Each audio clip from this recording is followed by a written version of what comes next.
Olá pessoal, bem-vindo a mais um podcast São Paulo. Hoje nós estamos com um projeto novo na mesa, bonito, ó, na mesa. Sente só o time, nós vamos depois rodar ele para vocês aí nos nossos stories. Café com Alex Jatobá, um projeto com iniciativa do chefe Anselmo Hermoso, que é o CEO e criador do podcast São Paulo. E esse projeto é bem legal, eu estou muito animado, muito feliz, é um projeto lindo, que vem de encontro com personalidades importantes. O chefe criou para receber pessoas influentes, pessoas importantes, pessoas com histórias bonitas. Eu acho que nada melhor do que receber com um bom café da manhã. Ana Maria Braga, me desculpe a cópia, né, se você ver esse projeto um dia, esse vídeo, mas o chefe caprichou e a nossa mesa tá muito mais bonita que a sua, viu? Eu tenho que fazer um marketing aqui para o trabalho do chefe. E hoje, em especial, nós estamos recebendo uma pessoa muito importante aqui, diretor executivo da Ubraf. O cara tem um currículo invejável. Paulo Otávio, bem-vindo ao podcast São Paulo, meu amigo. Muito obrigado, uma honra, e tá lindo mesmo. Além de estar lindo, tá uma delícia. Opa, é para você. Obrigado. Você é especial, você tá abrindo isso. Que bom. Paulo, uma honra. bem-vindo, cara. É isso aí, você é o nosso convidado e eu quero que você sinta em casa. Então, eu tô comendo também, tá? Porque eu vi que tá uma delícia. Mas o que você falou é uma coisa assim, que eu acho que quem trabalha com eventos, como é o meu caso, é um grupo de pessoas que gosta de trabalhar no bastidor, certo? Não são pessoas que estão lá na frente, no show business. Eu não seria nunca o vocalista, nem o guitarrista, nem o baterista. Existem pessoas muito mais competentes que podem estar na frente do show business e de todos os eventos. Quem trabalha com evento, normalmente costuma estar na organização, no backstage, né? Na tarefa árdua de obter tudo pronto. Então, imagina, a gente está aqui, vocês acabaram fazendo um evento, certo? Então, eu cheguei aqui e já estava tudo pronto, né? Eu até me sinto intimidado, porque eu estaria do outro lado, eu estaria preparando junto com vocês. Essa é a minha missão, né? Então, quando você vê, por exemplo, aqui você tem comida, aqui você tem equipamento técnico, aqui a gente tem horário, é muito do que é a vivência de quem trabalha com eventos. Então, acho que essa dinâmica da gente trabalhar com eventos, entendeu? Nos bastidores, escondido, preparando, eu falo que é uma arte de saber não só receber as pessoas, que é óbvio, estou sendo muito bem recebido aqui, agradeço. Obrigado, imagina. Mas é de você se conectar com as pessoas, entendeu? Porque quando você vai organizar alguma coisa para alguém, acho que o principal pressuposto é você conhecer a audiência, para quem você vai fazer, né? Acho que essa é a dinâmica principal. Você vai organizar alguma coisa, você está organizando para alguém, você não está organizando para você. Esse café aqui, vocês prepararam, muito bem feito, não era só para você comer, era para a gente comer junto. Não é para você. Então assim... Eu que sou o cara que tô fazendo companhia. Então, mas... Pra você não se sentir mal, tipo, eu tô comendo sozinho, vou dar uma força para você.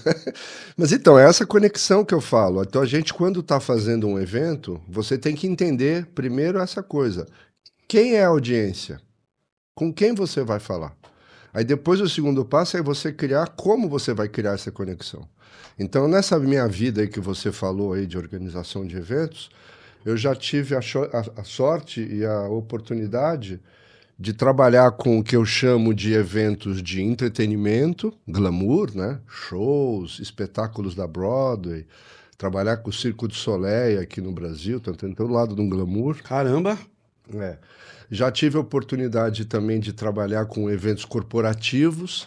Aí é uma coisa absolutamente backstage, né? Às vezes você nem sabe, mas está acontecendo uma convenção para 10 mil pessoas num lugar e você nem está sabendo, né? Então é totalmente escondido. E nesses últimos anos eu tive envolvido mais com o setor de feiras e congressos. Aí ele tem um pouco mais de visibilidade, dependendo do setor da economia, você conhece um show, você conhece um evento, uma feira. Se você trabalha no outro setor, você conhece outra feira. Mas o que eu falo é o seguinte, a dinâmica é muito parecida, de você se engajar com a audiência. Primeiro você conhece a audiência, né? Então, vou fazer esse projeto para estas pessoas, ok, está definido. Aí como você se engaja com elas?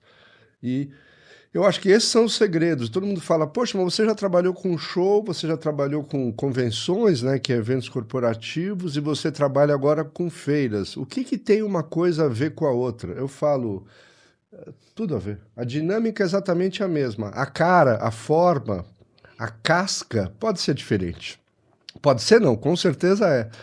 Mas, na realidade, a dinâmica é a mesma. E aí eu volto a um ponto que é o seguinte, pensa, vamos voltar aqui na história, vamos longe agora, tá?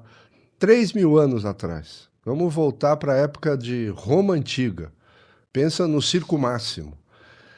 Qual que era a dinâmica do Circo Máximo? Era um local, tinha um propósito, tinha uma audiência, tinha uma execução, tinha alimentos e bebidas, tinha segurança, tinha entrada, tinha horário para terminar. Ou seja, essa dinâmica que a gente está falando, que é se engajar com a audiência, é igual a 3.000 anos. Faz parte do ser humano isso. Então, quando eu estava na pandemia e eu tive a chance de fazer esse primeiro evento, que foi pós-pandemia, não o primeiro evento, mas sim o primeiro evento com alvará, na cidade de São Paulo. Existiram muitos eventos, vamos dizer... meio que clandestinos. Isso, você usou a palavra.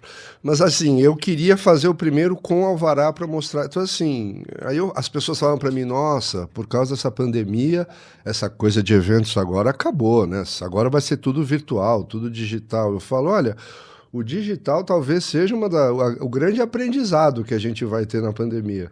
Mas a dinâmica do ser humano de se conectar com audiências, de ir atrás de propósitos e tudo mais, não vai mudar. Não vai mudar. A gente agora, até pós-pandemia, a gente viu até um crescimento disso, né? Teve uma bolha aí que alguns chamaram de efeito champanhe e tal. Então teve festival que não acaba mais, show que não acaba mais, viagem que não acaba mais. Então assim... Mas a dinâmica é a mesma, tá? Isso é para colocar o meu ponto. Então, assim, eu que trabalho com eventos, então eu falo que eu trabalho com uma coisa que é uma característica do ser humano. O ser humano, se a gente for pensar... Olha só, essa eu vou fazer aqui uma outra reflexão, que eu gosto de fazer essa. Mas para pensar. Na pior das prisões, o pior dos castigos é você ficar sozinho na solitária. Você concorda?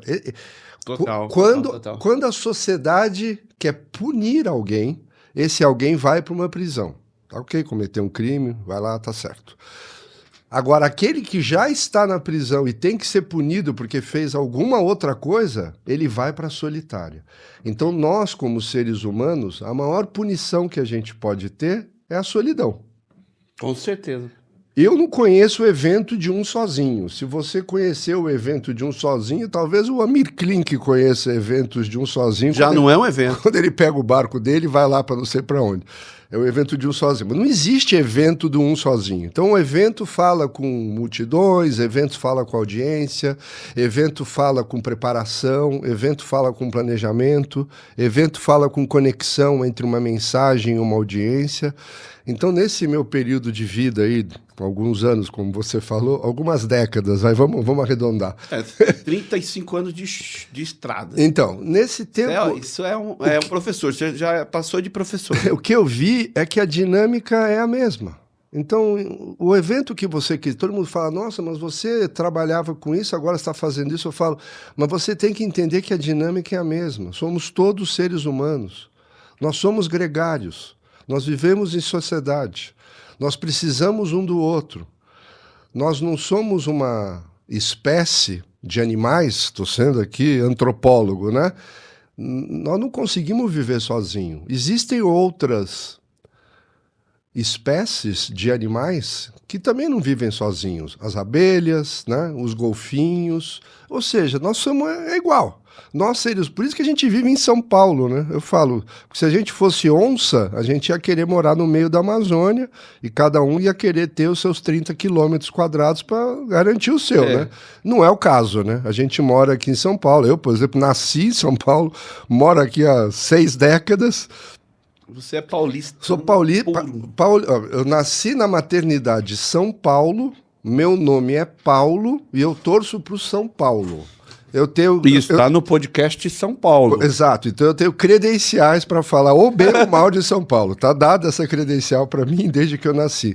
Mas eu falo, a gente então vive em sociedade, a gente não é que vive em sociedade, a gente precisa se socializar. E eu falo que os eventos são as praças das cidades. Aqui em São Paulo, eu não sei você, mas eu particularmente não ando, infelizmente, eu não ando muito a pé. Gostaria de andar mais a pé. Mas a gente se locomove de veículo, transporte público, o que seja. Outras cidades pelo mundo têm as pessoas andando a pé, tem um lado um pouco mais humano. Eu vivo talvez numa bolha num lado da cidade que eu não caminho muito. Então eu vejo os eventos como a praça. Mas isso por conta da sua agenda. Sim, Muito sim. trabalho. Porque o que você está envolvido em projetos aqui, o cara precisa ser duplo.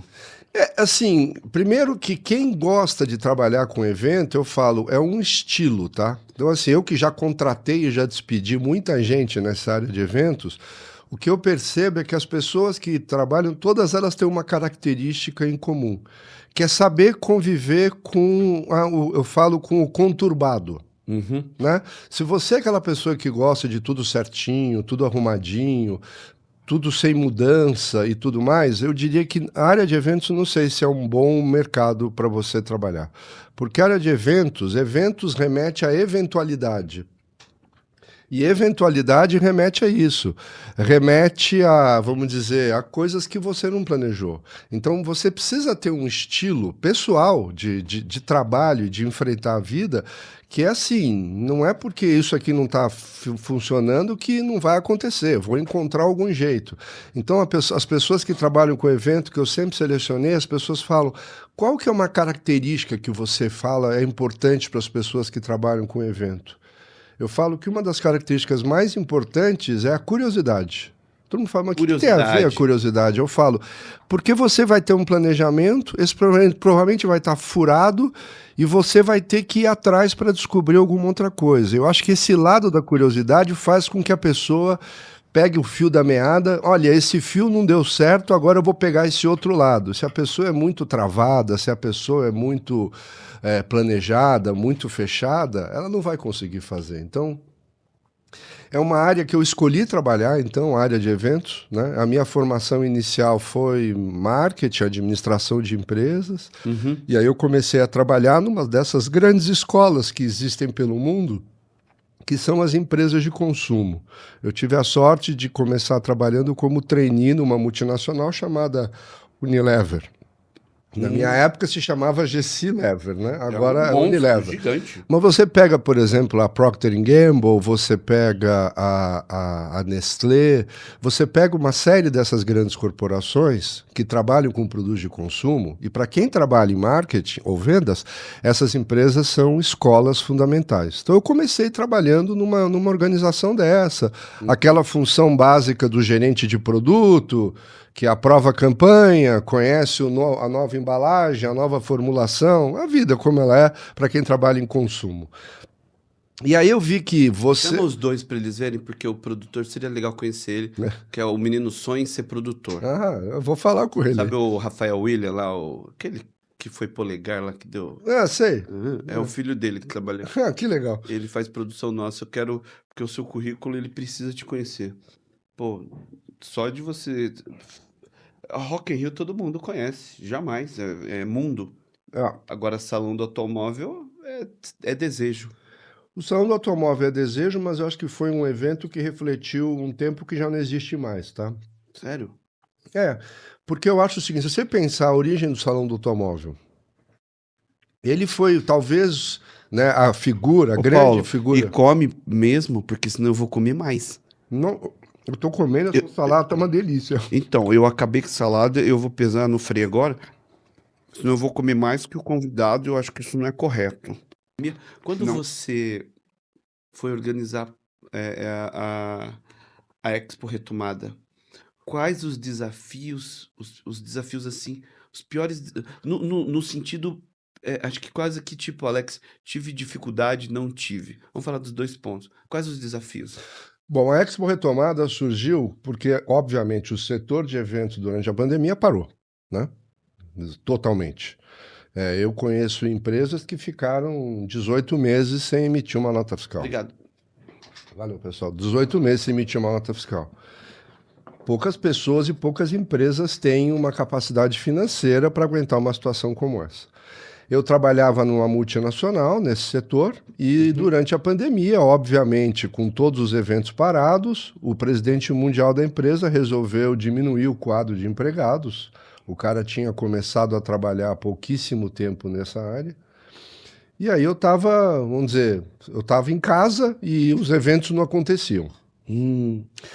Imagina você em casa com essa Bom, eu e todo mundo, né? O bom era que eu e todo mundo. Aí me ligam... Não, mas você era o cara que assumiu o Expo Retomada. Sim, Foi sim. nesse momento em casa? Então, eu estava em casa, aí tocou o telefone e me liga um outro consultor que infelizmente não está entre nós, mas ele faleceu recentemente, chamado Fernando Lumertz, que era uma pessoa que eu conhecia do setor, e ele me liga com essa reflexão. Ele me liga, as pessoas me chamam de PO, né? Paulo Otávio é PO. Ele me liga com a seguinte reflexão. PO, o mercado parou, isso todos sabemos. O que nós devemos fazer para ajudar esse mercado a voltar a atuar como sempre atuou? E eu sempre gostei de responder perguntas como essa. Eu, quando vejo perguntas como essa, aí que eu vejo o desafio. Então, a partir de uma conversa telefônica, com uma pergunta como essa, que surgiu o conceito da Expo Retomada, nós então nós criamos a marca, nós decidimos fazer um evento sem fins lucrativos para realmente demonstrar que era uma exigência do setor e não uma exigência do Paulo Otávio e do Fernando Lumertz, que eram os idealizadores. Uhum. E o que você falou, a grande dificuldade, então, naquele primeiro momento, foi convencer o setor público da importância que os eventos tinham. Porque existia uma confusão muito grande entre o que era um evento com foco em negócios e uma aglomeração de pessoas como um grande festival. Naquela época, um Roberto Medina, um grande promotor de shows, ele mesmo não iria gostar de iniciar um projeto porque as pessoas não estavam se sentindo seguras para ir num evento desse. Então, nunca na nossa cabeça passou pedir um alvará para um evento que gerasse uma aglomeração, que é a característica básica de um festival. Mas, por outro lado, uma feira de negócios focada, ou, por exemplo, um congresso para se discutir possíveis vacinas. Eu sempre usava esse exemplo. Então, a gente não pode fazer um encontro dos maiores especialistas do mundo em vacina para que a gente possa desenvolver uma vacina. Essas pessoas precisam conversar entre si. E um evento é uma oportunidade disso ocorrer.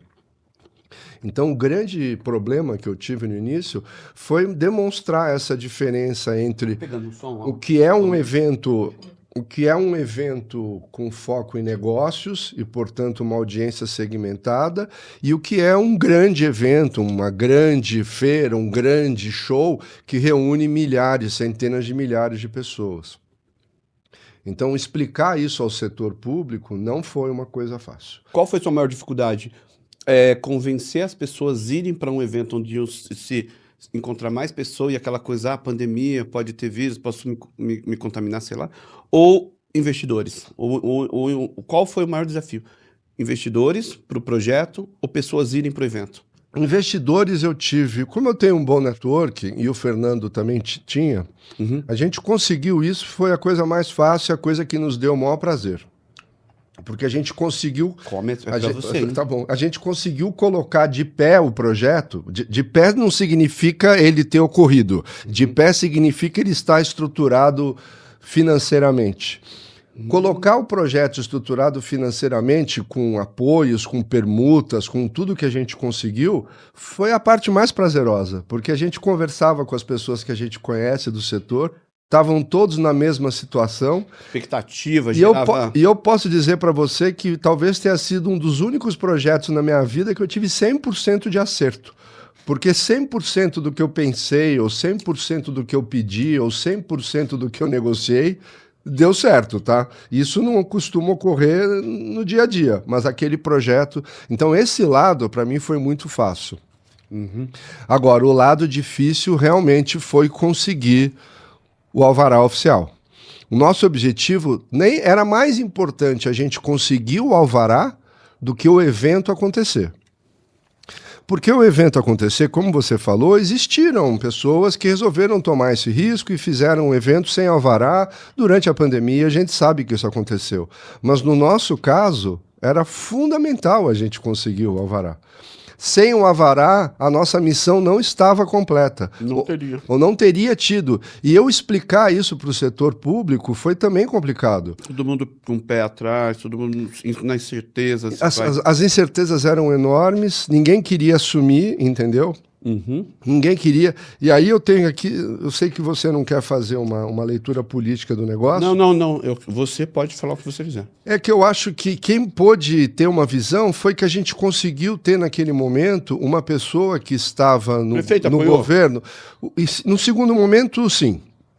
Mas no primeiro momento, aquela pessoa que realmente deu o ouvido e começou a tentar abrir as portas, fala o nome, foi o governador Dória, que a gente sabe que é uma pessoa que trabalha com eventos. Legal, Dória, hein? Oh. Então, o Dória trabalha com eventos, a visão dele de eventos, eu não precisei explicar para ele o que era um evento. Quando eu cheguei na reunião... O Dória é um visionário. Quando eu cheguei para conversar com ele olhou para mim e para o Fernando e falou: eu entendi o problema de vocês. Está claro o problema de vocês. Vocês precisam diferenciar eventos com foco na geração de negócios e audiências fragmentadas e segmentadas de um grande festival. Eu vou ajudar vocês nisso. Então o Dória foi um grande incentivador?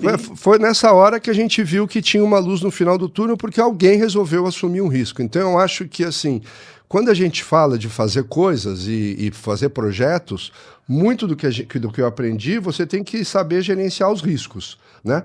E a gente tem que entender que existem riscos do ponto de vista do governo também.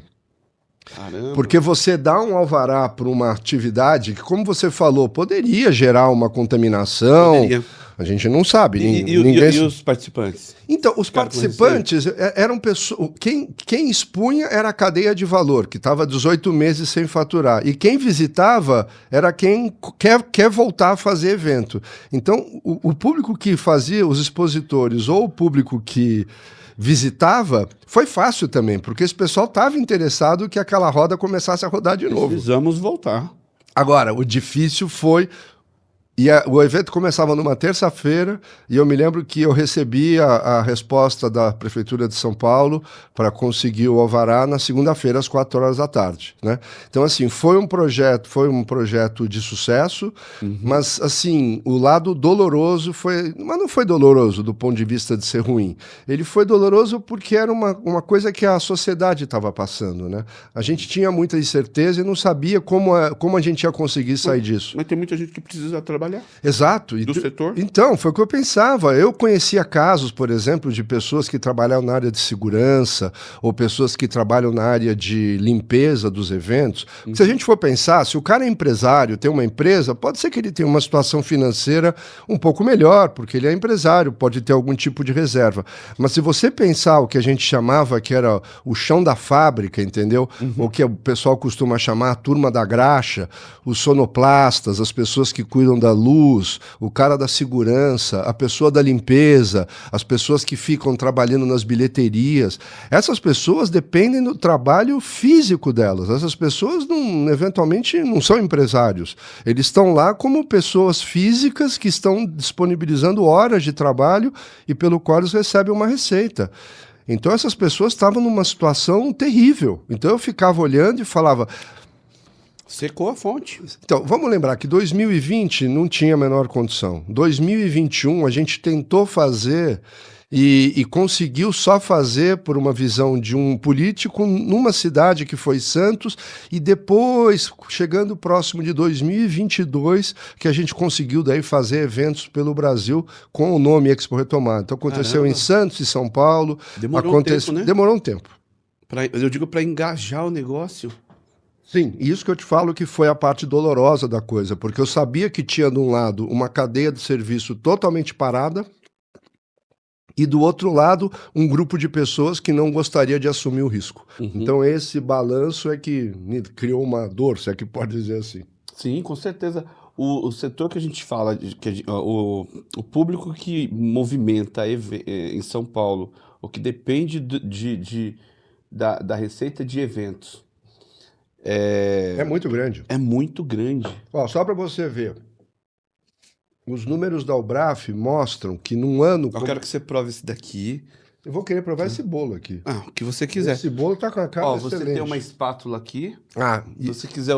Quer que vou eu chame cortar alguém aqui. ou você? Não, Eu quero que você fique à vontade. Você falou que eu tô à vontade, eu tô. Não, é pra ficar muito... E se você quiser, eu dou até, a gente dá até time pra você comer. Não, tá aqui, ó. É porque Então, não adianta 1 hora de entrevista e você não comer. Então, assim, ó, por exemplo, a cidade de São Paulo, neste ano de 2024, as estimativas mostram que provavelmente 7 milhões de pessoas estarão participando de eventos com foco de negócio na cidade. 7 milhões de pessoas numa cidade que tem 10 milhões de pessoas, tá? Então, se a gente for pensar, obviamente que desses 7 milhões, nós não estamos falando aqui de todos eles são turistas japoneses que vêm para cá, não é esse o caso. Desses 7 milhões, provavelmente 70% moram no estado de São Paulo. Somos eu e você que vamos a eventos do nosso setor, né? E 30% disso são pessoas que viajam, o que a gente chama de turista de negócio, que vem para a cidade e fica num hotel, compra uma passagem de avião, vai num restaurante. Então, se eu pegar... Imagina que essas pessoas, ao participar, essas 7 milhões de pessoas aqui na cidade de São Paulo, elas têm algum tipo de investimento para participar desse evento. Seja comprar o ingresso, pagar o táxi, pagar o hotel. Esses investimentos, vamos dizer assim, geram na cidade de São Paulo, ou vão gerar na cidade de São Paulo, aproximadamente 10 bilhões de reais. São 2 bilhões de dólares. Caramba. Que esse dinheiro para pensar, o que gerou esses 10 bilhões de reais? A realização de eventos. Esse é o atrativo. Então, as cidades têm que entender, e as cidades que eu falo é do mundo todo, as cidades têm que entender que os eventos, eles são, como eu falo, uma alavanca de desenvolvimento econômico. De muitos setores. E esse é o seu ponto. Quando você vê um evento, tem um setor, mas tem evento em todos os setores da economia. É praticamente impossível não existir um setor da economia que não tenha uma feira ou um congresso. Então, o poder público, os prefeitos, os governadores, os presidentes precisam entender isso. Você ajudar uma pessoa que organiza o evento, você não está ajudando a pessoa que organiza o evento. Você está ajudando aquele setor que o evento está sendo organizado. Obviamente que quem trabalha com o setor vai oferir lucro. É fato isso. As pessoas vão querer trabalhar e vão querer ter lucro. Mas se o governo tiver essa visão míope, que é olhar o promotor de eventos como somente um empresário, eu acho que tem outros empresários que eles podem olhar que tem muito mais poder econômico. O agronegócio, a indústria automotiva, a indústria de bancos, né? Esse pessoal realmente são empresários. Tal. Um empresário que trabalha com evento, ele não se compara a essas categorias que a gente falou, mas ele também tem um poder de gerar a desenvolvimento de negócios na economia que eu acho que ele é muito subestimado. As pessoas não veem esse potencial. Concordo. O produtor de eventos, como você está dizendo, ele atrai investimentos para a cidade. Ele atrai e é ele quem movimenta, é ele quem organiza os setores. Que toma o risco, que idealiza uma coisa. O automobilístico traz, mas o promotor está ali fazendo toda a Não, mas o automobilístico tem uma fábrica, tem 100 mil empregados. Né? O setor de eventos não tem fábrica. O setor de eventos trabalha com ideias, o setor de eventos trabalha com conceitos, com nome. A gente falou aqui do Salão do Automóvel. O que é o Salão do Automóvel? Onde ele está hoje? Ele não existe. Ele não é uma coisa física. Ele é uma coisa etérea, é uma ideia. Se eu estou aqui vendendo para você ter o seu stand no Salão do Automóvel, não é que no empreendimento imobiliário, eu quero lá olhar para ver se a sala é um bom tamanho. Não existe, é uma ideia. Então eu falo, é um setor, ok, os setores da economia são alto investimento, tem que construir a fábrica, tem que treinar os funcionários, tem que contratar os funcionários. Eu não estou negando a importância, mas eu olho o outro lado que é o setor de eventos, o que precisa para organizar um evento de sucesso o ano que vem? Além de uma boa ideia e capacidade de você se planejar. É isso. Por isso que eu gosto desse setor. Você trabalha com ideias e você tem que viabilizar elas através do seu planejamento, através da sua curiosidade, através da sua execução. Não é muito diferente disso.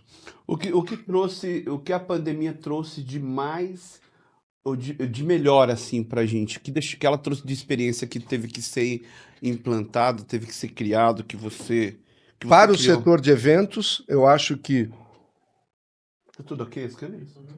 o grande aprendizado do setor de eventos na pandemia foi a gente aprendeu a mexer com tecnologia. O Zoom é de 2001, tá? Caramba. Mas eu só aprendi a mexer no Zoom em 2020.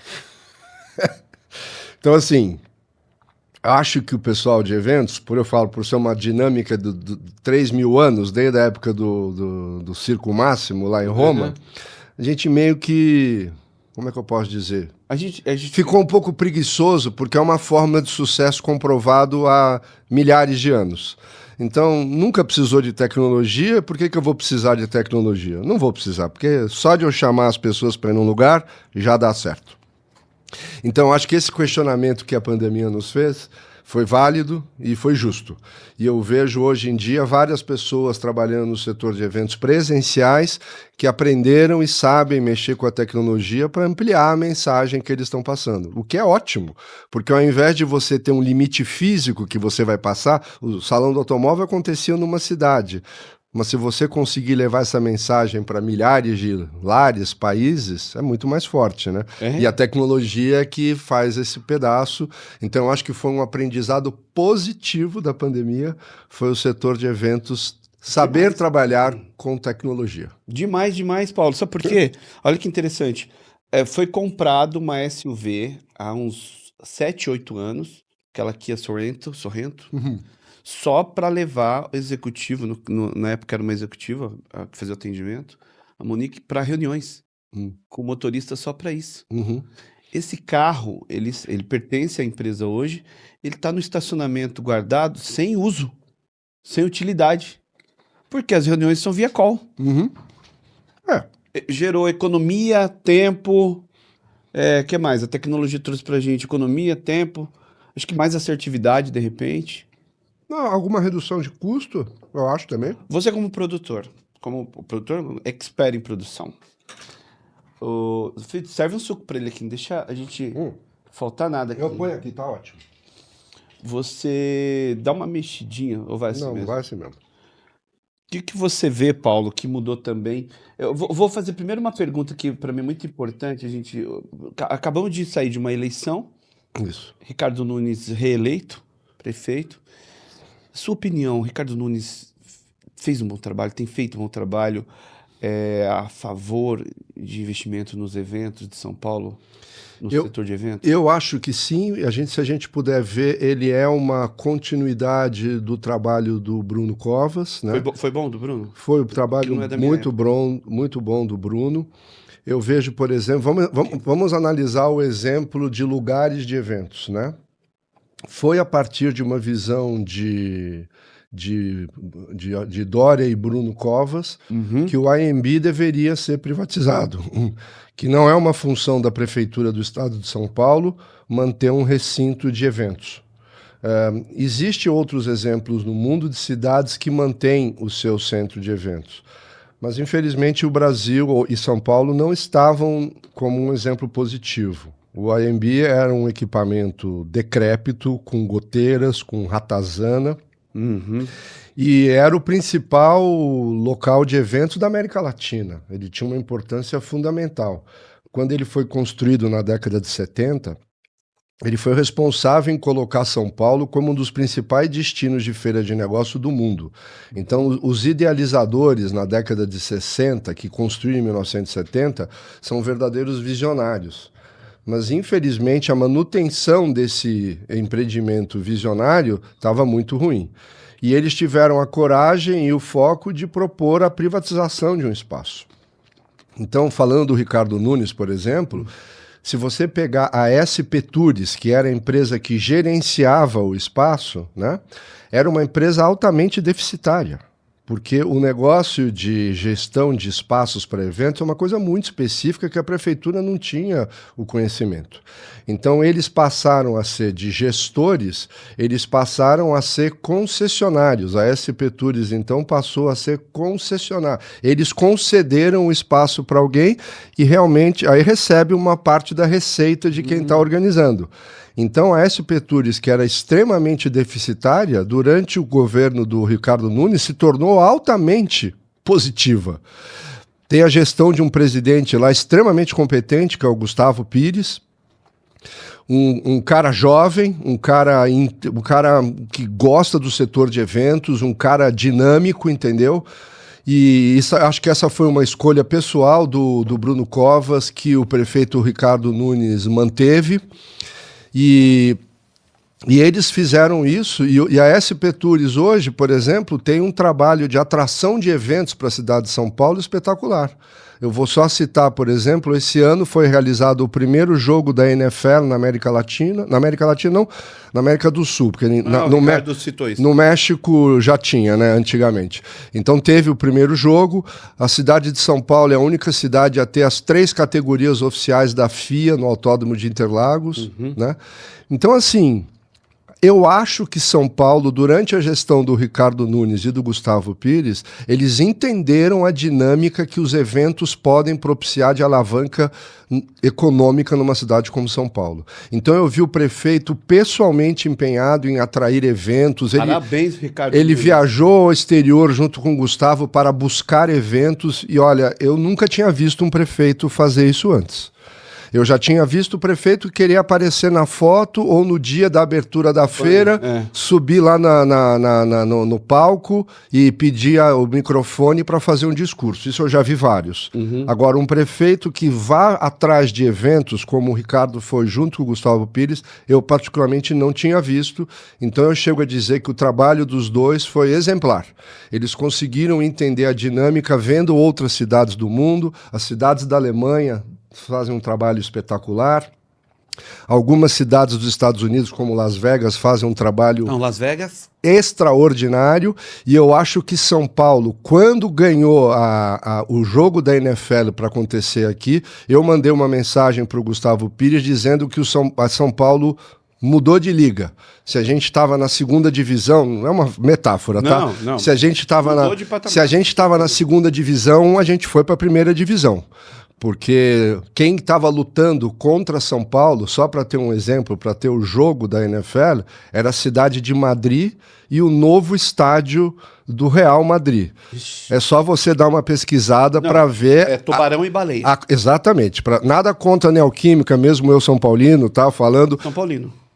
A Neoquímica foi abertura de Copa do Mundo e a Neoquímica recebeu espetacularmente o evento em São Paulo. Eu fui como um fã que sou da NFL normal, ou seja, eu não tinha nenhum ingresso VIP, nada. Eu fui de metrô, desci em Arthur Alvim, fui caminhando, entrei no setor oeste, que era o meu, e estava absolutamente muito bem organizado, seguro. Então, assim, dá orgulho a gente ver pessoas trabalhando em prol da cidade de São Paulo, pessoas que, assim como eu, se dizem apaixonadas pela cidade de São Paulo e fazendo um trabalho através do setor de eventos que dá orgulho. Eu, quando cheguei lá, você já vai com aquele pé atrás, puxa, vai estar um montão de gringo, vai chegar lá em Arthur Alvim, vai ter confusão. De novo, eu não estou nada contra, tá? Mas assim, é uma coisa que dos eventos acontece isso, acontece confusão, acontece de chover, acontece de ter trânsito na porta. Mas o evento da NFL estava perfeito. Eu cheguei um pouco antes, deu tempo de tomar uma cerveja lá fora, de entrar, de ver o jogo. Na hora de sair, eu voltei andando até Arthur Alvim, o metrô não estava cheio, o metrô não funcionando, o metrô colocou carros à disposição. Então, assim, Eu, quando saí de lá, saí com o coração alegre, que é você ver, puxa vida, a gente tá, São Paulo, nós temos uma infraestrutura de eventos aqui espetacular, nós temos pessoas que entenderam a dinâmica dos eventos e temos que fazer mais isso. Essa briga, no bom sentido, é uma briga mundial. Saber atrair eventos para uma cidade é uma briga internacional. É o novo petróleo. Exato, as cidades estão se degladiando para atrair eventos. Conseguir atrair uma Copa do Mundo, ou conseguir atrair um NFL, alguma coisa, são coisas muito específicas, muito difíceis, e que você precisa ter um time trabalhando. Aqui em São Paulo a gente tem a equipe com vontade. Exato, a gente tem a equipe do São Paulo Convention Bureau, da qual tem o presidente também, o Tony Sando. Tony Sando, vamos convidá-los. Tony Sando. Tony Sando, podcast São Paulo, quero te ouvir. O Paulo está dando uma aula pra gente. Cara, que você fala com energia. Mas é que eu gosto do que eu falo. Mas você tem mais brilho aí. Caramba. Ô, Ricardo Nunes, nós estamos falando de uma autoridade em eventos validando tudo que você está fazendo, cara. Que lindo. Isso, e o Tony Sando e a equipe dele, você percebe, essas pessoas... Pra mim esses dados. Essas pessoas, elas estão empolgadas com a captação de eventos, entendeu? Nossa, a gente conseguiu atrair o evento, a 30ª edição do Congresso Mundial de Gastroenterite. Se você falar para um cidadão comum isso, o cara vai olhar e falar, essa pessoa deve estar brincando comigo, né? Está atraindo um congresso, o que tem a ver isso? Mas para quem trabalha com o setor, sabe que isso é um feito enorme. Porque você está concorrendo com Miami, você está concorrendo com Singapura, você está concorrendo com Moscou, você está concorrendo com Nice, na Côte d'Azur, e São Paulo está levando esses eventos, está trazendo para cá. Veja a quantidade de quartos. Só gigante, brigar com esses caras, competir com esses caras, precisa estar muito bem preparado. Veja a quantidade de quartos de hotel e a qualidade que existe em São Paulo. Veja a quantidade e a diversidade de restaurantes que existem em São Paulo. 20 mil táxis mais 30 mil Ubers. 3 aeroportos numa região de 100 quilômetros. São Paulo, com a infraestrutura que tem, eu falo, é para estar na primeira liga mundial de eventos. É verdade. Nós estamos competindo com qualquer um e qualquer um que venha vai ter que ajoelhar porque São Paulo não é qualquer coisa. Por mais que você pegue trânsito, eu peguei um trânsito atrasado que eu saí de um grande congresso no Transamérica, fui pro aeroporto. Eu não levei 50 minutos. Eu saí de Manhattan, peguei um táxi, o Uber também, pro aeroporto JK, conhece Nova York? Sim.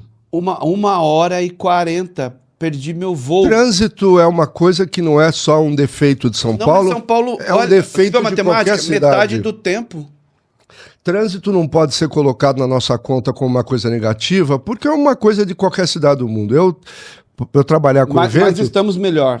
Para eu trabalhar com evento, eu também tenho a sorte de visitar diversas cidades, tá? Uhum. Então, esse ano eu tive, por exemplo, na cidade do México, que é mais ou menos o mesmo tamanho de São Paulo, é a mesma coisa, é o mesmo caos. Se você for para Paris e ter a Périphérique, que seria a nossa marginal, se parar a Périphérique, meu irmão, tu vai perder o voo também, você não vai chegar no Charles de Gaulle.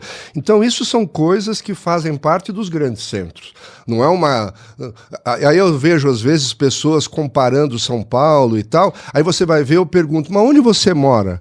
Ah, eu moro em Miami. Tá, mas Miami tem 500 mil pessoas. Você vai querer comparar 500 mil com 10 milhões? Moro em Orlando. Então vamos comparar Miami com Jundiaí. Jundiaí também não tem congestionamento e você chega rapidinho no aeroporto. Mas São Paulo é outro patamar, é 10 milhões de pessoas. Nós estamos falando aqui de uma das maiores cidades do mundo. Então eu acho que essa coisa da mobilidade urbana não é exclusiva nossa, é do mundo todo. O metrô, eu acho que é uma coisa que poderia estar mais próximo do setor de eventos. Paulo, mas eu acho, minha opinião de motorista em São Paulo, eu vejo o trânsito de São Paulo bem melhor do que era. Eu acho Corredores, está bem organizado esse negócio de moto para motoqueiro aí, com a faixa azul, né? Então, eu acho que é o seguinte, a gente tem que Agora a gente arrumar a consegue ir pro confusão, aeroporto. né? É que eu não gosto de pegar, porque eu levo malas, etc. Mala grande, eu não gosto de pegar o metrô / o transfer. Tem o transfer agora, é isso?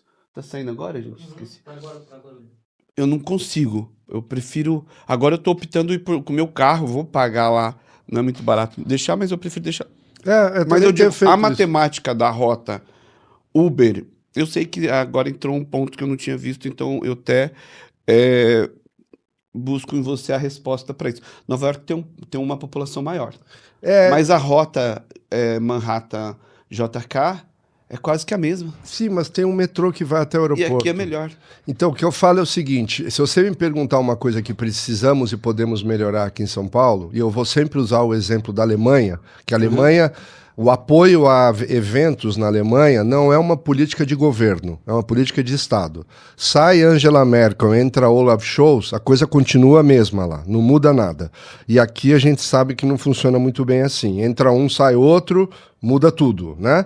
Eu acho ruim isso. Foi a prova nessas eleições de que havia a dúvida em tirar algo que está dando certo. Então assim, esse lado eu acho que aqui no Brasil a gente poderia fazer. Então, nessa praia, eu acho que o metrô, por exemplo, poderia estar mais próximo da área de eventos. Porque quando você vai numa Alemanha... Boa ideia, né, Ricardo? Quando você vai numa Alemanha, você tem um crachá. Você vai participar de uma feira, sempre tem um crachá, e naquele crachá tem um código de barras ou um QR Code. Você concorda? Para você entrar no evento, faz parte. Quando você está numa cidade da Alemanha, aquele QR Code te dá acesso ao transporte público daquela cidade sem custo. Ou seja, a cidade sabe receber os visitantes. Aqui em São Paulo, pensa num americano que não fala em português, se ele tiver que comprar um bilhete fácil e pegar um metrô ou um ônibus para ir num pavilhão. É verdade, eu já não paguei ônibus em Nova York. Ele não vai conseguir. Então eu falo, essa integração da mobilidade da cidade de São Paulo, e em especial do metrô, que é estadual, a gente poderia melhorar isso para fazer essa integração. Seja que as estações estivessem dentro dos pavilhões, o AMB não tem uma estação, o Center Norte não tem uma estação, e o Transamérica na Zona Sul tem uma estação próxima. Cara, até para os colaboradores. Mas nem até para os colaboradores. Olha, Ricardo. Agora, se você for em qualquer pavilhão na Alemanha, todos eles não têm somente a estação de metrô, como alguns têm estação de trem e chega até o absurdo de ter um aeroporto do lado. Então, assim, é outra magnitude.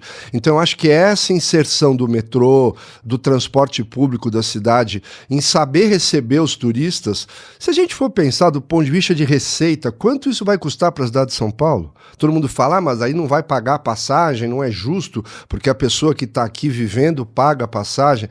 Eu acho que até os promotores de eventos gostariam de pagar para que os visitantes dos eventos dele tivessem essa facilidade. Então eu acho que hoje a discussão acho que nem é sobre a receita do transporte público. Cara, isso daí é sobre a intenção de querer fazer isso. Uhum. Antigamente o bilhete do metrô era aquela tarja magnética, certo? Lembra?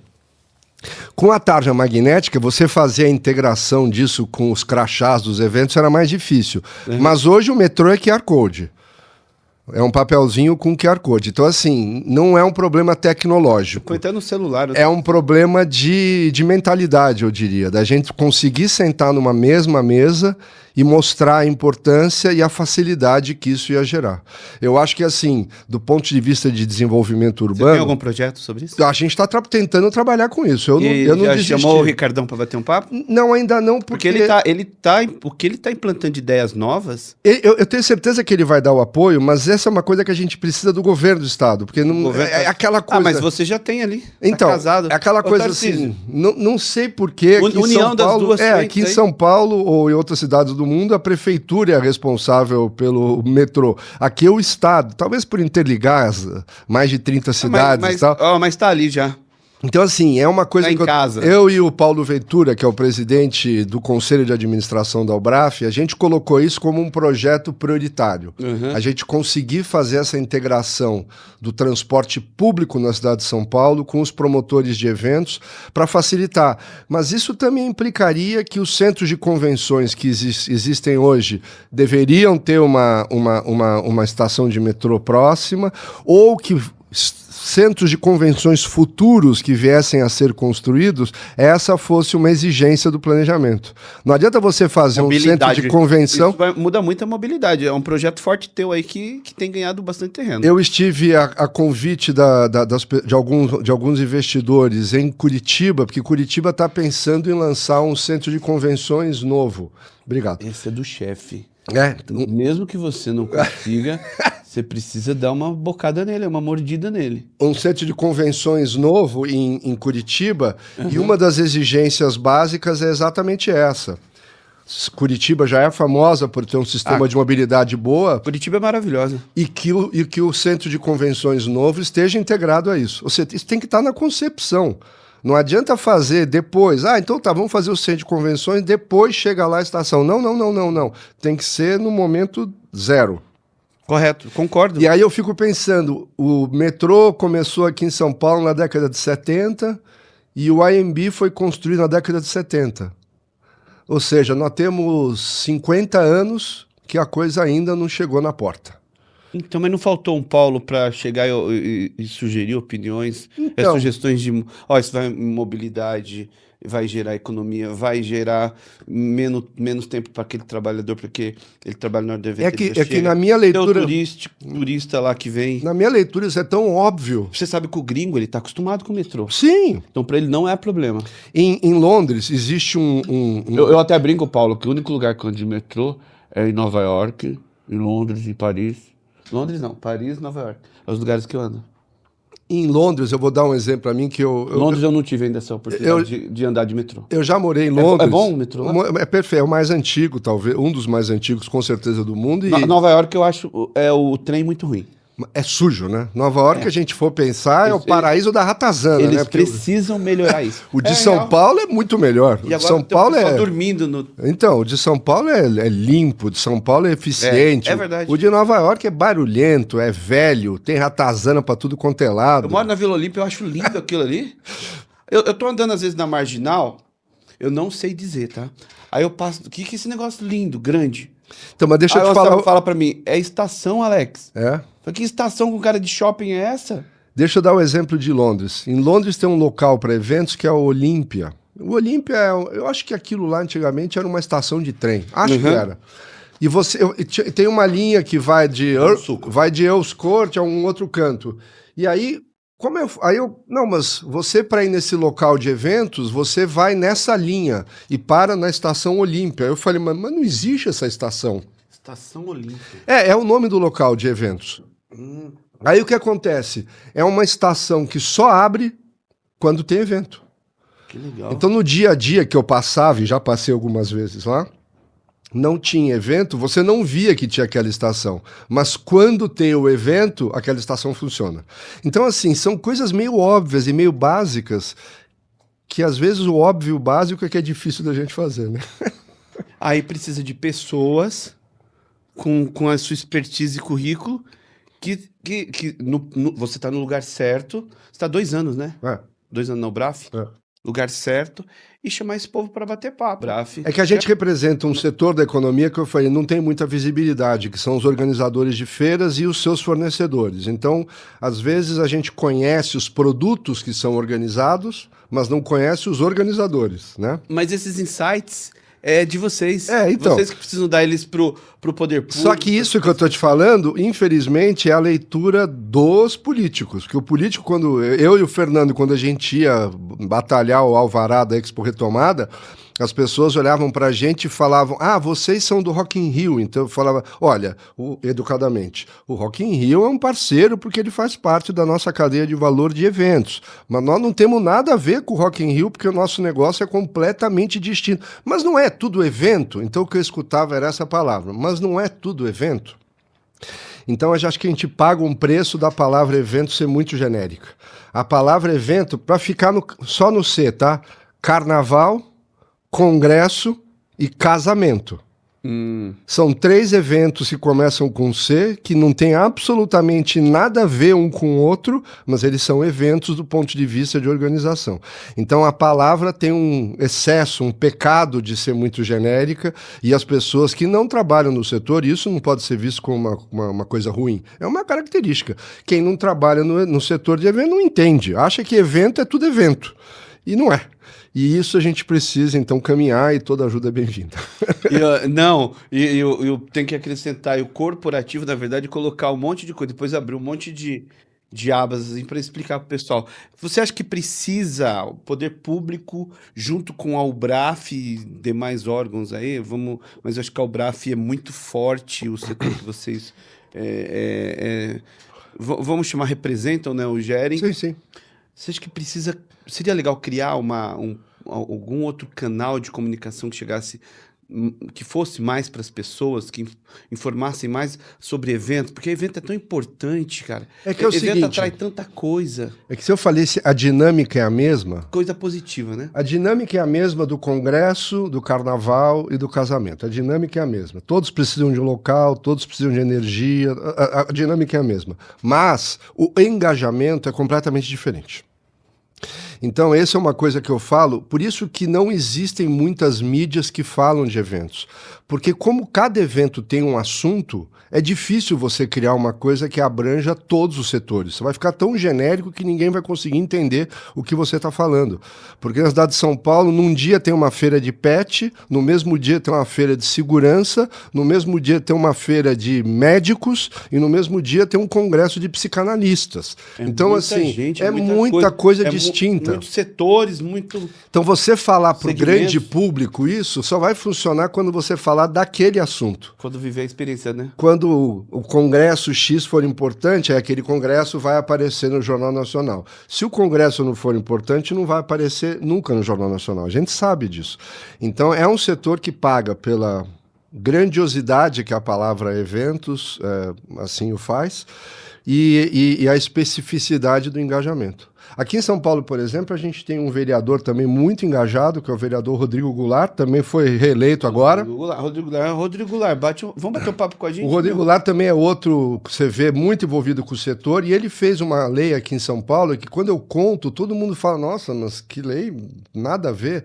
Ele fez a lei de tipologia de eventos. O que é isso? Ele fez uma lista Para que serve? com 78 tipos de eventos. Leigo aí eu faço essa pergunta e você continua. Então, para que serve, a Paulo? lei serve para traduzir o setor para o setor público, que quando eu estou falando de um evento, ele tem uma lista de 78 tipos, eu estou falando do evento que é esse aí, número 14, que é só congresso, entendeu? Então ele consegue caracterizar uma palavra que tem 78 tipos de definição de eventos. Então, se você vai falar eventos, você está falando de 78 coisas distintas. Se cada um deles tem uma descrição, eu posso daí individualizar e falar, não. Dos eventos todos que existem, eu estou falando deste. Então, essa foi uma legislação muito mais para o entendimento do próprio poder público do que para o mercado. Então, essa é uma lei que a gente está tentando agora identificar um deputado federal. Aliás, já temos uma lista de potenciais, porque a gente, assim como São Paulo já foi gerador de leis federais, agora o Ricardo Nunes está federalizando a faixa azul, né? O Denatran não tinha isso nos seus regulamentos, e aí a experiência de São Paulo, daqui a pouco cidades todas vão ter faixas azuis.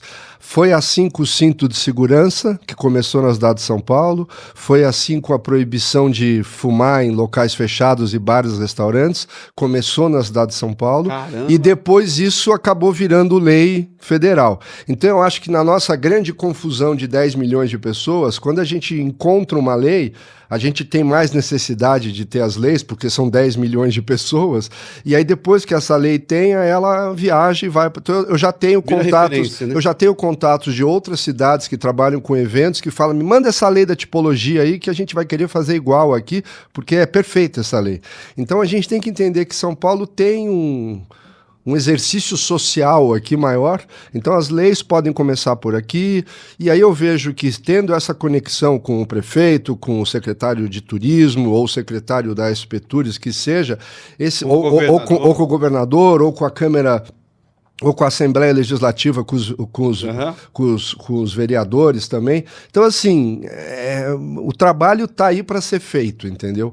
Eu vejo que nós estamos evoluindo do que era, porque, como a gente já discutiu aqui, já existem pessoas extremamente engajadas e profundas entendedoras do que o setor vão fazer. Você está falando de você, né? Não, dessas pessoas que estão no poder público que estão... Tô brincando, mas é você sim, Paulo. Não, mas é que eu tenho 35 anos de estrada, entendeu? Se eu não soubesse alguma coisa... Eu tinha que me bater, né? Não, então vou fazer a pergunta que eu já estou segurando há um tempo. 30 e poucos anos de estrada, você domina, está comprovado, está dando mentoria? Eu dou aula também, eu dou aula na ESPM. Cara, Sou professor também. mas precisamos também de aberto, porque como eu não faço faculdade... Não, mas é aberto lá, é preciso- curso de extensão. É curso de extensão para pós-graduação. Não precisa, você não precisa estar matriculado na universidade. Não, é curso de extensão. Curso de preciso fazer extensão. quanto tempo é? São 5. Eu tenho feito turmas, agora eu vou começar uma turma no final de novembro. São 5 aulas de 3, são 15 horas de curso. Quantos dias? 5 dias. Quero fazer. À noite. Me coloca pra fazer esse negócio aí. É na SPM, esse negócio é bom, né, Paulo? Fica bom. Ô, Paulo, quando... mas você também palestras? Faço. Semana que vem eu vou fazer uma palestra para o Google. Ah, caramba. A equipe de marketing do Google. É fechado. Essa é fechada, essa é fechada. Tá. Eu vou falar sobre os desafios do live marketing, os desafios dos eventos. Me manda quando você tiver aberto pra gente comprar. Pois tipo, não. Alex, vai ter tal palestra. Não, a maioria Nós das vamos palestras costumam ser fechadas, porque eu sou contratado aí para equipes de marketing, para agências gostam das palestras. Eu li aqui. É mais Eu li que se mais você- fechado. Aberta mesmo, eu estou tentando lembrar. Bom, agora eu fui convidado, eu estava na Colômbia, e o governo da Colômbia me convidou, eu estava num congresso do nosso setor, né? Paulo, eu ia falar disso, cara. Vai rodar prefeituras? Então, eu Tem falo. projeto? Não, porque o que você falou, tal prefeitura chamou porque quer implantar isso. Sim, eu estou conversando, Tem por um monte de exemplo, coisa essa pra semana com implantar. o pessoal de Aracaju. A gente teve recentemente o CEO Weekend da Ubraf, que foi em Recife.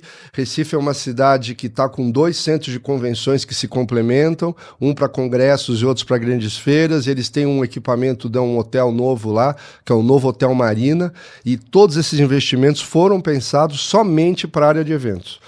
O hotel fica no centro antigo de Recife, Quero fazer uma não pergunta. tem uma praia na frente. Recife também está nesse patamar, então eles estão fazendo investimentos para atrair eventos. Isso inclui centros de convenções, isso inclui um hotel novo com 400 quartos focados só em eventos. Eles também têm o hub da Azul e um aeroporto renovado pela Copa do Mundo.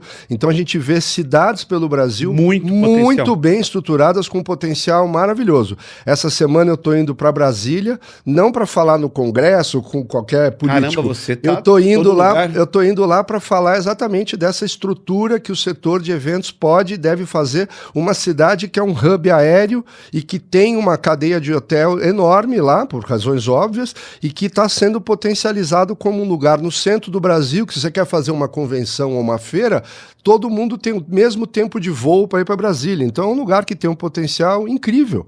Então eu vejo assim, as cidades que são hubs aéreos, Recife, Brasília, São Paulo, Belo Horizonte, Porto Alegre, essas cidades que são hubs aéreos e que tem hotel, é o meio ambiente perfeito para a gente fazer evento, porque a estrutura já está lá.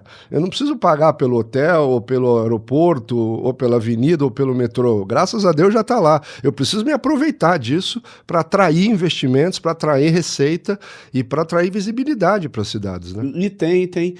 Quando você movimenta um projeto desse no Recife, é só uma. Não sei se. O que você acha? Quantos por cento. Acha não? Quantos por cento do público é da região e quanto é de fora? Então, no caso desse de eventos que a gente fez em Recife, a gente tinha 40 CEOs do setor reunidos no hotel. O grupo era só de 40 pessoas, mas são pessoas que organizam diversos eventos. Já é diferente. Eu diria para você que 10% era da região. O resto era de fora. Isso é muito importante. O resto era de fora. Como que foi sua experiência na Colômbia? Na Colômbia foi muito bem, porque eu percebo que a Colômbia é um país que a gente, né, é o nosso vizinho. Não é para não esquecer daqui a pouco. É um país que tem uma economia... A renda média da Colômbia é maior do que o Brasil. A Colômbia tem 60 milhões de habitantes, o que dá 1/3 do Brasil. Caramba, é? A cidade de Bogotá é maior que a cidade do Rio de Janeiro. E lá eles têm uma estrutura para eventos muito boa. Que lá é, de novo, agora eles estão nessa fase de estar desenvolvendo novos centros de eventos, outras cidades. Então tem Medellín, tem Barranquilla, tem Cartagena. Então são cidades que estão construindo ou melhorando os seus centros de convenções, e eu fui convidado pelo governo da Colômbia para a gente ir discutir sobre essas possibilidades que o setor... Então eu fui lá mostrar o caso brasileiro, ou especificamente o caso de São Paulo, de atração de eventos e como isso pode fazer. Então eu estou sentindo que esse movimento está na América Latina muito forte. São Paulo é referência lá? São Paulo é referência na América Latina toda. São legal. Paulo não é referência só na América Latina, mas eu diria para você que São Paulo é referência no mundo todo. Se você for perguntar no hemisfério sul a referência é São Paulo. Fora de China, Europa e Estados Unidos, né, que aí a concorrência também é pesada, que é um povo meio rico, São Paulo aí está nesse quarto colocado aí, eu diria. Paulo, não sou especialista como você, mas eu sempre acreditei e falei para minha equipe. Cara, que isso? Ó, esse ano eu fui agora, recente, em 3 meses. Eu fui para Dubai, fui para Miami buscar uns equipamentos. Depois eu voltei para Nova York porque eu fiquei sabendo de uma tal de BH. Aí, BH. Eu já fui lá comprar, eu sou fotógrafo amador. Gigante, já comprei máquina fotográfica lá. eu tinha esse serviço aí. Né? BH que fala? BH. Fui buscar uns equipamentos. Tudo daqui é de lá. Ah, essa loja é espetacular. Meu produtor é metido, então conhece tudo. Ele é metido, ele fala, você metido não, conhecedor. Não é pra não dar muita moral. Essa história, essa loja é aquela que se você chegar lá e o cara falar que não tem, se preocupa porque o negócio acho que saiu de linha. Cara, não tinha o que não tinha. É incrível, é incrível. Não tinha. Tinha até um brasileiro não. Tinha um cara que fala português, sim, mas ele são todos judeus ortodoxos. Os donos aí são falou, a gente lá em inglês nosso maravilhoso. E tem que tomar cuidado, hein? Se você for para Nova York, ela não funciona no sábado, tá? Verdade, não. Fiz toda a pesquisa de horário. Sábado tá fechado. Tem o horário deles lá do que eles não atendem. Isso, sábado, eles sexta-feira à tarde tá fechada. Isso. E sábado tá fechado. Não, pode ir no domingo, mas sábado não vai conseguir lá entrar, não. Eu tava com um desejo tão foda pra ir pra essa loja, né?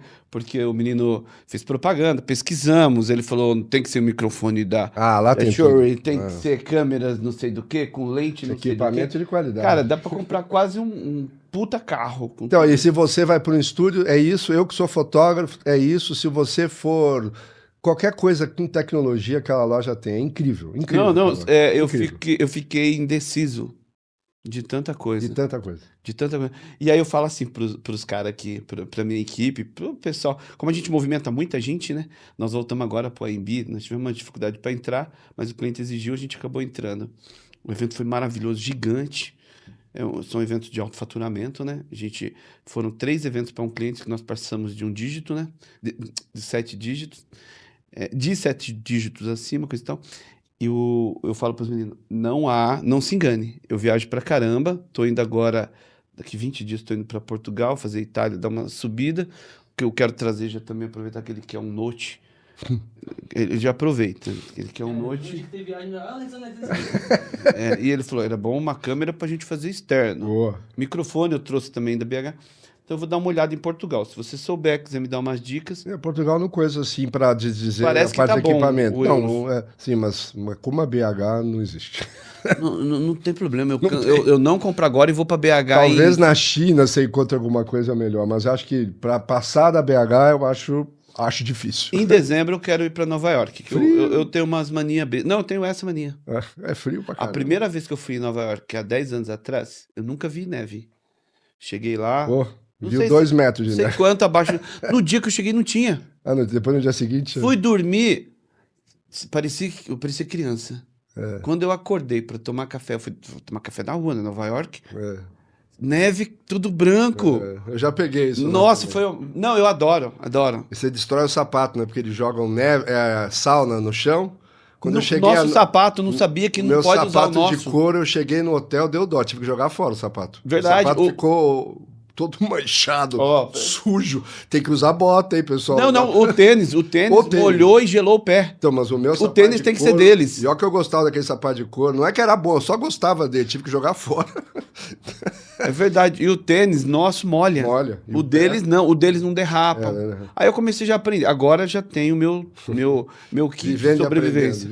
Eu não conseguia respirar no frio. Vivendo e aprendendo. Muito frio. Mas assim, eu falo para os meninos, falo para todo mundo, nossa equipe de operacional. Gente, Para com essa história de achar que vai para Portugal, vai para não sei onde, para os Estados Unidos trabalhar, fazendo manutenção, obra, coisa e tal lá.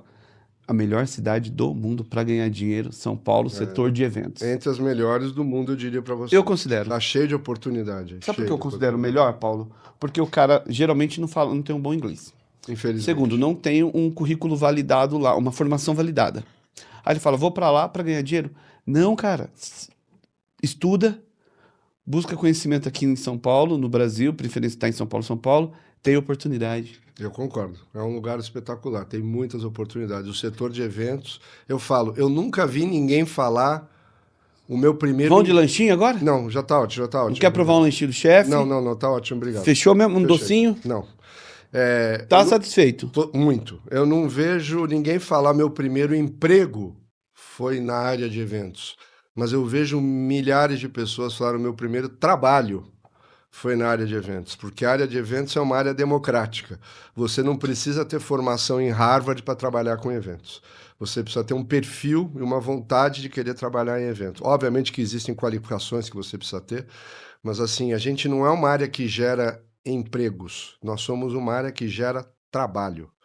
E eu acho que isso que é bom, que é uma área que está sempre aberta, equidade, diversidade, todos esses que as pessoas veem com problema, nunca foi um problema nessa área de eventos, porque todos são bem-vindos. Você precisa de uma ajuda de mão de obra, e se a pessoa está disposta a ajudar e trabalhar, meu irmão, vem, senta aqui, está tudo certo.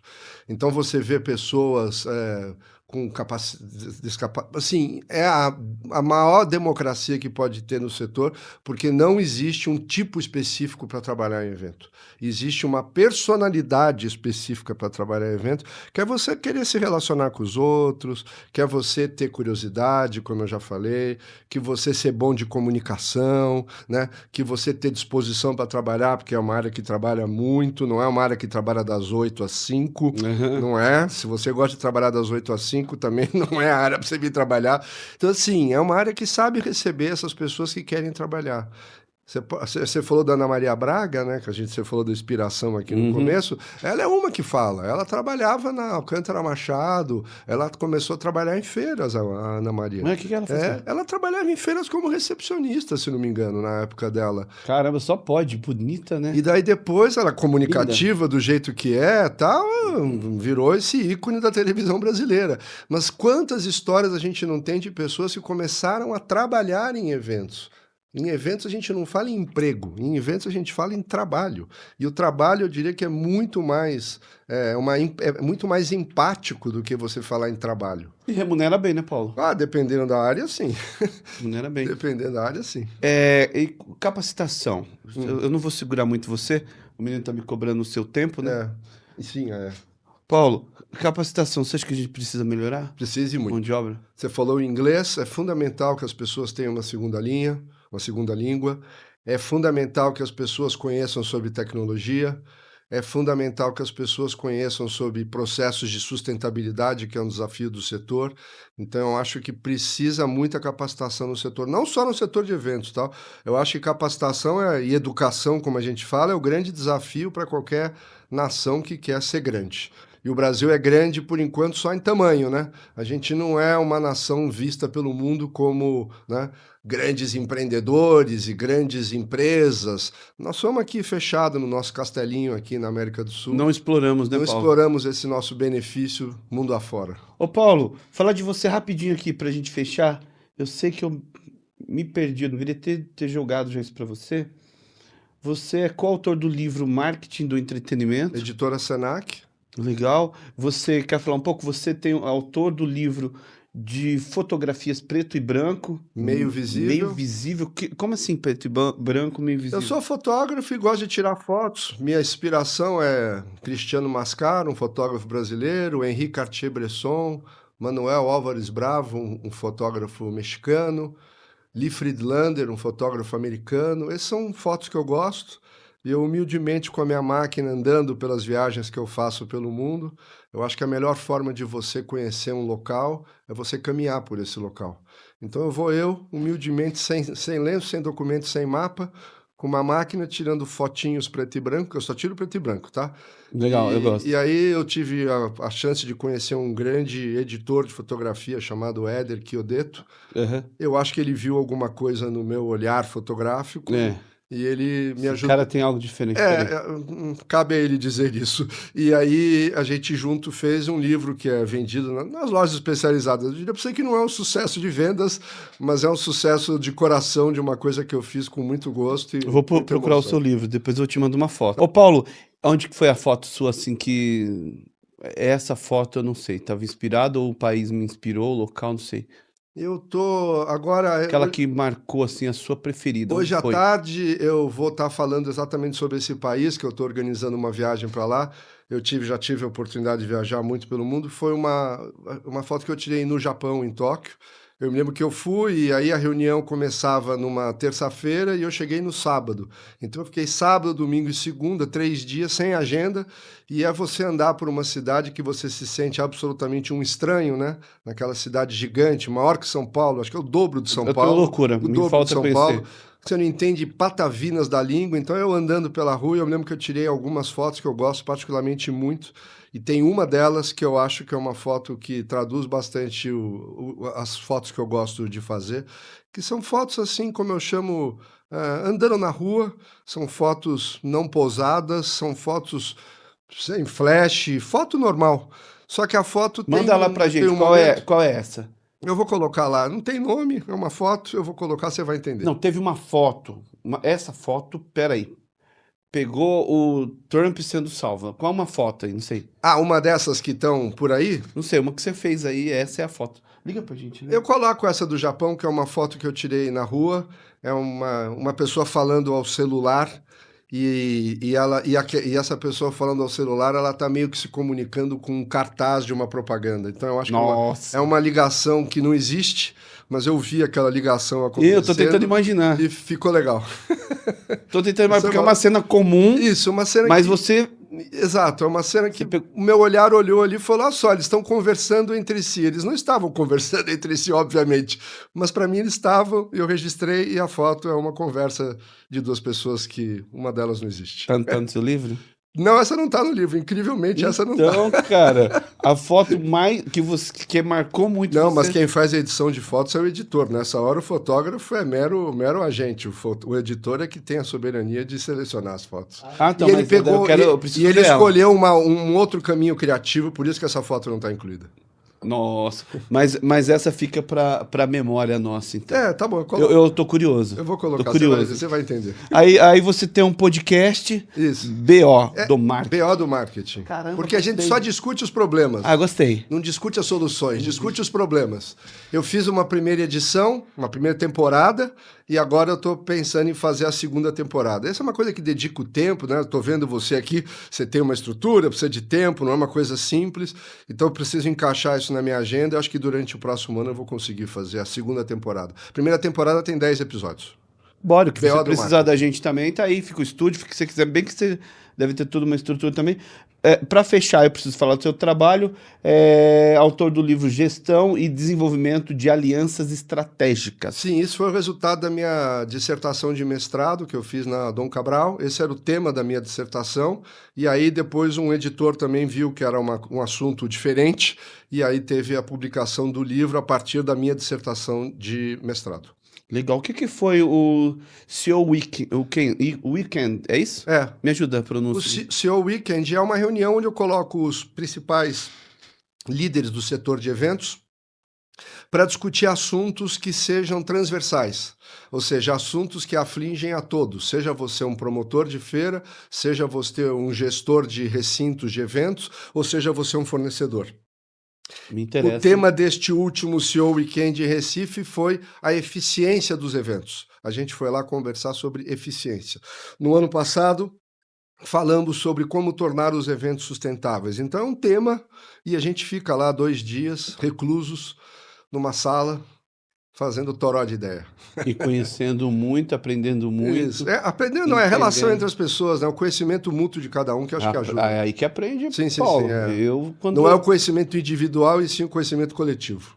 Que é o melhor. Sim, é o melhor. Que é o melhor. Então, pessoal, vou finalizar porque o Paulo nos deu a honra de entrevista. Estou no time, Paulo. Estou 1 minuto Tá atrasado. perfeito. E, pessoal, quero agradecer por vocês assistirem esse episódio. Conto com vocês para assistirem e curtir também a gente na nossa página no Insta, que a gente tá forte, graças a Deus. E até o próximo episódio. Obrigado. E obrigado pelo convite. Não, acho que foi super legal, uma coisa, como é que eu falo, espontânea, muito bem servido, gostoso, e um papo interessante. Obrigado. Obrigado, Paulo. Até a próxima, Até a se Deus próxima. quiser. Foi uma Valeu, honra obrigado. te receber.